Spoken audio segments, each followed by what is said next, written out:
खेती किसानी तपाईँ नेता बनेर काम गर्नुहोस् त कति गाह्रो हुन्छ, तपाईँ मन्त्री बनेर काम गर्नुहोस् त। मैले तपाईँको गाह्रो हुँदैन भनेको छैन। भाषण गर्न सजिलो छ, ए बाबै भाषण गर्न गाली गर्न सजिलो छ, काम गर्न गाह्रो छ मलाई एकछिन मेरो हाम्रो देशमा। हेर्नु त साइजी, एकछिन मलाई टाउको दुखिरहेको छ, एकछिन मलाई बिस्तारै बोल्छु। तपाईँको अल्सरको कार्यक्रम रहेछ। 5% GDP इन्क्रिज हुँदाखेरि एकछिन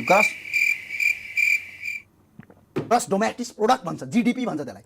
ग्रस डोमेस्टिक प्रोडक्ट भन्छ, GDP भन्छ त्यसलाई। तपाईँलाई अहिले मैले लगेर इन्जिनियरमा लगेर राखेँ, तपाईँले काम गर्न सक्नुहुन्छ? सक्नुहुन्छ कि नै? सक्नुहुन्न नि?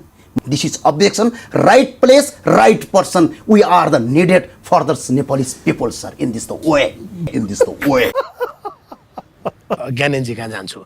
अब दल त यो पत्रको चुनावले मरिच चाउरी जस्तो चाउरिहाल्यो। लोकतान्त्रिक प्रक्रियामा के हुन्छ? लोकतन्त्र भने के हो?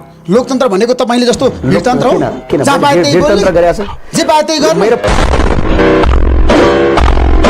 Gyanendra psycho market of private limited भन्ने कम्पनी छ, कहाँ छ?